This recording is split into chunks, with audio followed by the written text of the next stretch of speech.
Rinku sir English classes में आप लोगों का पुनः एक बार स्वागत है। आज के इस वीडियो में हम देखेंगे जो बुक है the story of English class 12 के लिए, उसमें जो चैप्टर है the story of poetry, the story of poetry का पार्ट 2 इस वीडियो में हम अपलोड कर रहे हैं।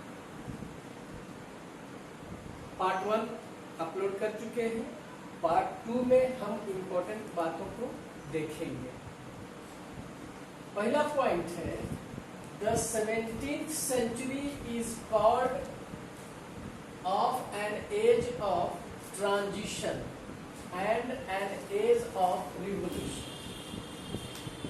इसको ध्यान रखना है कि जो 17वीं शताब्दी जो है उसको क्या कहा जाता है कि वह एज जो था, वह युग जो था, वो ट्रांजिशन का युग था, मतलब बदलाव, चेंजिंग, ट्रांजिशन का युग था और रिवॉल्यूशन का युग था।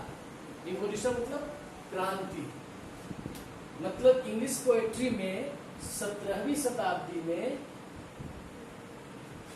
जो इसका विस्तार हुआ, क्योंकि यह युग जो था 17वीं शताब्दी, यह ट्रांजिशन का युग था। ट्रांजिशन मतलब बदलाव और रिवॉल्यूशन का युग था, मतलब अभूतपूर्व क्रांति हुई। नेक्स्ट पॉइंट है Lycidas is an elegy bye John Milton. Lycidas जो है एक पोएम की किताब है जो क्या है, एलजी है। एलजी मीन्स शोक गीत, दर्द के गीत है। तो यह बुक क्वेश्चन पूछ सकता है कि लिसिडास क्या है, तो उसमें 4 ऑप्शन देगा। तो उसमें एलजी मतलब शोक गीत, विरह के गीत है, जो लिखा गया है किसके द्वारा, ये भी याद रखना। लिसिडास लिखा गया है जॉन मिल्टन के द्वारा, और लिसिडास है क्या, एक एलजी है, शोक गीत है। इस पोएम में मिल्टन जो है ही लेमेंट्स, वे विलाप करते हैं। लेमेंट मीन्स विलाप करना। The death of A friend, उनके एक मित्र थे, उनकी मौत हो जाती है, तो उनके मौत पर मिल्टन साहब विलाप करते हैं। ही इज मेनली नोन, वे मुख्य रूप से जाने जाते हैं फॉर प्रोड्यूसिंग, किस चीज को प्रोड्यूस करने का, किस चीज को निकालने का, ट्रूली इंग्लिश एपिक, जो सचमुच जो है इंग्लिश जो है एपिक है, जो ट्रूली इंग्लिश एपिक। एपिक का मतलब होता है महाकाव्य। एक इंग्लिश जो है सो एक महाकाव्य है, और इस महाकाव्य में मिल्टन साहब की 2 किताबें आती हैं। सच एज मतलब उदाहरण के लिए paradise lost and paradise regained. यह जो है इंग्लिश एपिक था। कौन सा, पैराडाइज लॉस्ट और पैराडाइज रिगेन्ड। आपको पता होगा कि मिल्टन साहब इतना पढ़ाई में, स्टडी में लीन थे कि पढ़ते पढ़ते वे अंधे हो गए। जब वे अंधे हो गए तो उनको लगा कि मेरा जीवन तो छिन गया। तब उन्होंने लिखा था पैराडाइज लॉस्ट, मेरा स्वर्ग ही समाप्त हो गया। और जब अपने मित्रों के मदद से वो पढ़ करके सुनाते थे, आइए सुन करके उनसे लिखवाते थे, तब इनको एक ऐसा समय आया जहां लगा कि नहीं, मैंने स्वर्ग को प्राप्त कर लिया, अंधा होने के बावजूद। तो पहले अंधे जैसे ही हुए तो उन्होंने लिखा पैराडाइज लॉस्ट, और जब उनके स्टडी एक संतोषजनक स्थिति में आ गई तब उन्होंने लिखा पैराडाइज रिगेन्ड, मतलब उस स्वर्ग को पुनः मैंने प्राप्त कर लिया। तो 2 किताबें जो थी, यह इसको इंग्लिश एपिक कहा जाता है, इंग्लिश महाकाव्य। एपिक का मतलब महाकाव्य होता है। दीज एपिक्स, ये जो सभी एपिक्स जो थे, seek to justify the ways of God to man. ये जो एपिक्स जो थे, यह इसकी जो चाहत जो थी, जो या तलाशी जो थी, सीख मतलब खोजना होता है। टू जस्टिफाई मतलब उचित ठहराने का, जस्टिफाई मीन्स उचित ठहराना। Justify the way of God, जो गॉड के रास्ते में ले जाता है, ईश्वर के रास्ते में ले जाता है। गॉड टू मैन, ईश्वर से होकर के मनुष्य की ओर जो रास्ता चला जाता है, अर्थात मनुष्य का संबंध ईश्वर से जुड़ जाता है। इसका मतलब कि पैराडाइज लॉस्ट और पैराडाइज रिगेन्ड जो है इंग्लिश एपिक है, और इन एपिक में इस बात को जस्टिफाई किया जाता है, मतलब जस्टिफाई करना मतलब उचित ठहराना, उचित ठहराया जाता है। गॉड के रास्ते, जो रास्ता है गॉड का और गॉड से मैन तक का, इसको उचित ठहराया गया है पैराडाइज लॉस्ट और paradise regained. He is regarded, Milton को माना जाता है the most Sublime of English poets. Sublime का मतलब होता है श्रेष्ठ, सबसे श्रेष्ठ इंग्लिश पोएट्स के रूप में इनको मान्यता दी जाती है, लोग इनको मानते हैं। अगला पॉइंट है John Donne, George Herbert, Andrew Marvell, Henry Vaughan. ये जो चार जो पोएट का नाम आया है, ये सभी मेटाफिजिकल पोएट्स थे, 17वीं शताब्दी के।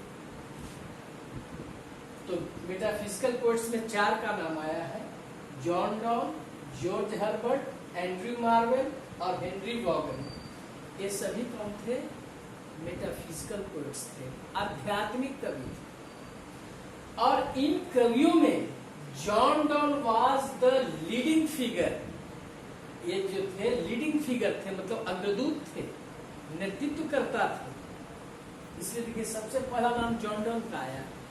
मतलब अंग्रेजी के क्षेत्र में जहां मेटाफिजिकल की बात होती है, तो सबसे प्रमुख नाम जो है जॉन डॉन साहब का है। तो इसमें आप इन चारों का नाम ध्यान रखेंगे, John Donne, George Herbert, Andrew Marvell, Henry Vaughan. ये चारों जो थे मेटाफिजिकल पोएट्स थे 17वीं शताब्दी के, 17वीं शताब्दी के। John Donne was the leading figure, ये अग्रदूत थे मेटाफिजिकल पोएट के। जहां तक की बात आती है तो सबसे आगे बढ़ के चलने वाले थे आपको जॉन डॉन साहब। He has written uncommon similes and metaphor. उन्होंने जो सिमिलीज और मेटाफर को लिखा, वो कोई साधारण नहीं था, असाधारण ढंग से लिखा। तो यहाँ पर जो दो बातें आ रही है, सिमिलीज एंड मेटाफर्स, इसके बारे में समझ लीजिए कि सिमिली किसको कहते हैं, मेटाफर किसको कहते हैं। जिस वाक्य में लाइक, एज, सच और सो का प्रयोग किया गया हो, तो समझिए कि वह वाक्य जो है सिमिली है। और जिस वाक्य में इन चारों like, as, such, so are not use, जब इनका प्रयोग नहीं किया गया हो, तो वह मेटाफर है। अब इसे एग्जाम्पल देते हैं कि रन्स लाइक ए टाइगर। अब यह वाक्य को बताना होगा कि यह सिमिली है कि मेटाफर है। तो देखिए लाइक का प्रयोग किया गया है, इसलिए यह सिमिली है। और he is the real tiger. अब देखिए इस वाक्य में न तो लाइक है, न तो एज है, न तो सच है, न तो सो है, इसलिए यह वाक्य जो है सो मेटाफर है। मतलब सिमिली में आपको चारों शब्द जो है like, as, such, so are used, इनका प्रयोग किया जाता है। लेकिन मेटाफर में like, as, such, so are not used, इनका प्रयोग नहीं किया जाता। तो यहाँ पर थोड़ा सा हमने सिमिली और मेटाफर के बारे में बता दिया। अगला पॉइंट है मैकफ्लैक्नो एंड एब्सलम एंड एक्टोफेल। ये दो जो किताबें जो हैं आर सेटायर्स, पहला याद रखिएगा कि मैकफ्लैक्नो एंड एब्सलम एंड एक्टोफेल ये सेटायर्स हैं, व्यंग्य हैं। सेटायर्स मीन्स व्यंग्य है, जो लिखा गया है किसके द्वारा? जॉन ड्राइडन के द्वारा। तो इस बात को याद रखना चाहिए। ये जो पोएम जो है मैकफ्लैक्नो और एब्सलम एंड एक्टोफेल, यह क्या है? सेटायर्स है, व्यंग्य है, जिसको लिखा गया है जॉन ड्राइडन को। हुडीब्रास इज ए सेटायर। हुडीब्रास भी जो है किताब है, पोएम है, यह भी एक सेटायर है, यह भी एक व्यंग्य है, जिसको किसके लिए? किस पर? On Puritans. प्यूरिटन्स कहा जाता है नैतिकतावादी। नैतिकतावादी मतलब जिनमें आचरण, व्यवहार, ये सब जो है सो अच्छे रूप में दर्शाया जाता है, जो दर्शाते हैं, तो उसको कहा जाता है प्यूरिटन्स। प्योर से बना है प्यूरिटन्स। प्योर का मतलब होता है शुद्ध। शुद्ध व्यक्ति को नैतिकतावादी कहते हैं। तो ह्यूडिब्रास में क्या हुआ है? ह्यूडिब्रास में प्यूरिटन्स पर व्यंग किया गया है, सेटायर व्यंग है, और इस ह्यूडिब्रास को लिखा गया है सैमुअल बटलर के द्वारा। ठीक है, तो ये सब पॉइंट ध्यान रखना है कि मैकफ्लैक्नो और एब्सलम एंड एक्टोफेल, यह जो है सो यह भी सेटायर्स है, जिसको जॉन ड्राइडन ने लिखा।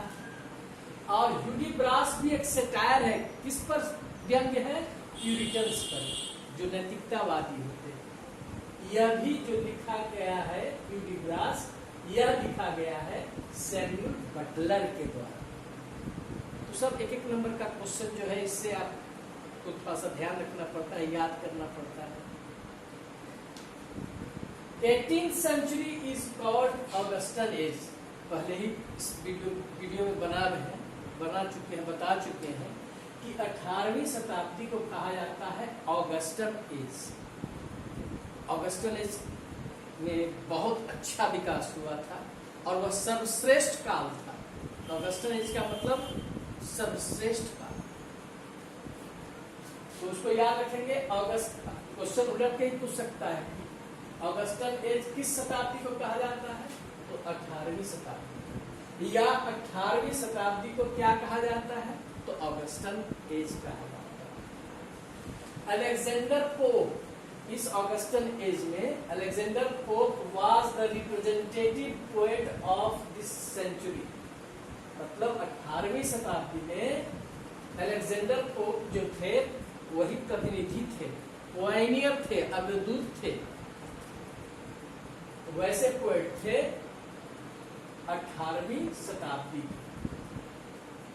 हिज पोएम्स आर, उनकी पोएम जो थी कौन कौन था, इसको ध्यान रखेंगे।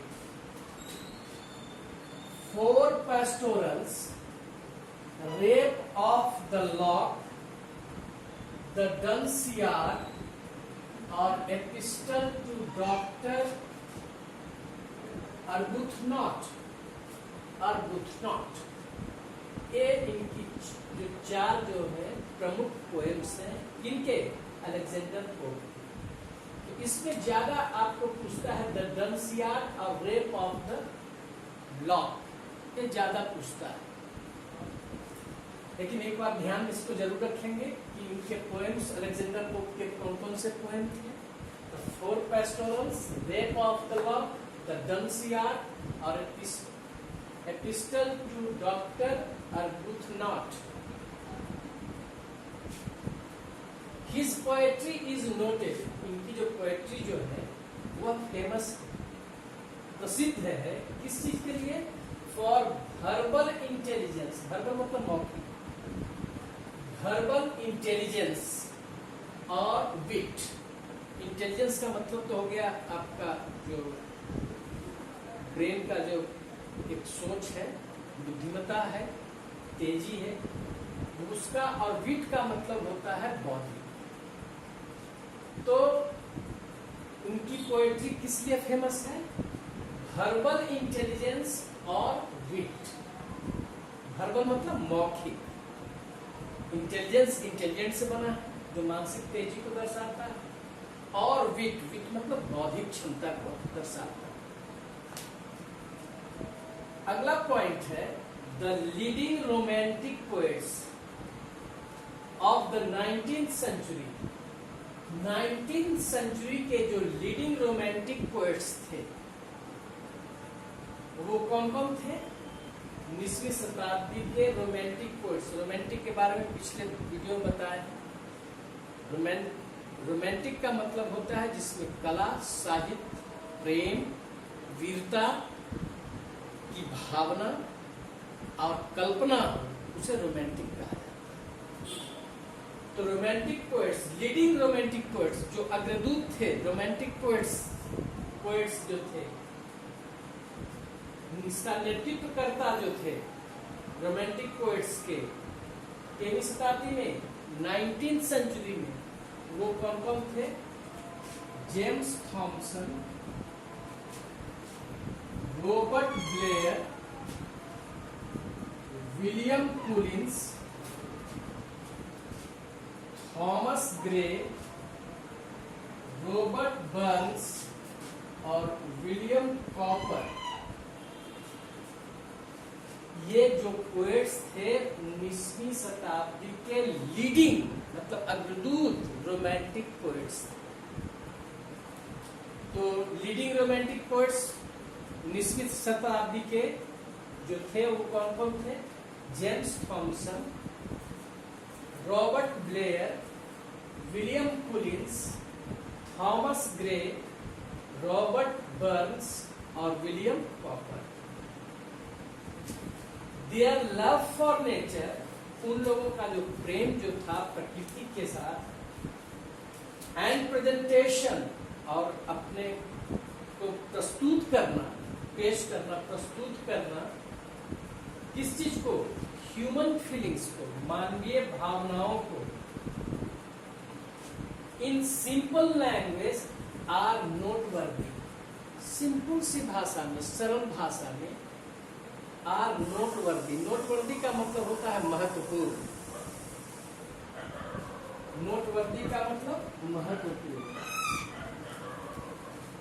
अर्थात ये जो भी पोएट्स थे 19th सेंचुरी के रोमांटिक जो पोएट्स थे, इनका प्रेम जो है प्रकृति के साथ जुड़ा हुआ था, और उन लोगों ने पेश किया कि प्रकृति के साथ ह्यूमन बींग्स जो मानवीय भावना है वह क्या है। इतनी सरलता से, इतनी सरल भाषा में पेश किया कि लोग उसको महसूस करते हैं, और वह नोटवर्दी था, मतलब इम्पोर्टेंट।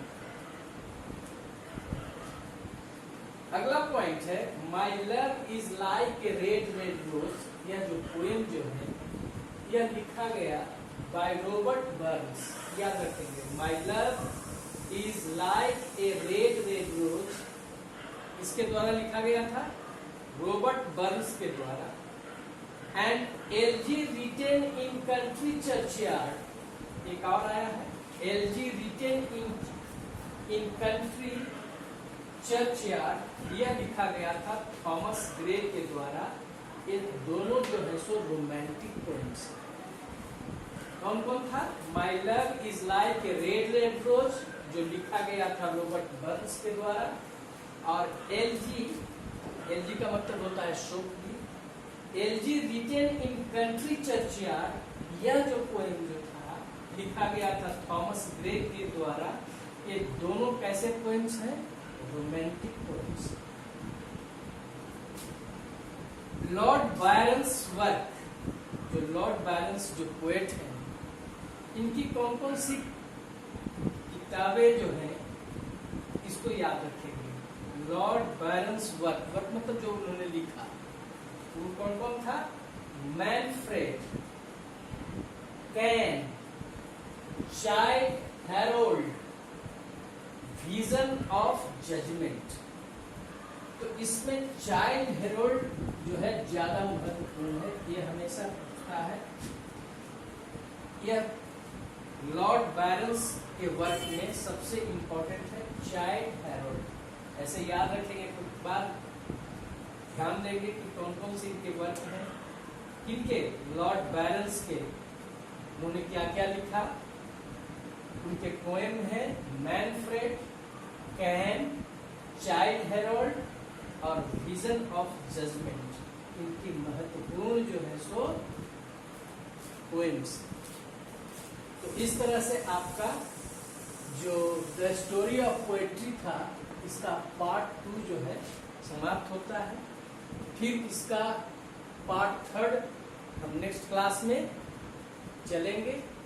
आशा करते हैं कि जब आप इसे पढ़ेंगे, 2 बार पढ़ेंगे, तो यह आपके लिए काफी उपयोगी सिद्ध होगा। यदि यह वीडियो अच्छा लगे तो कृपया आप इसको लाइक करें, सब्सक्राइब करें और शेयर करें। धन्यवाद।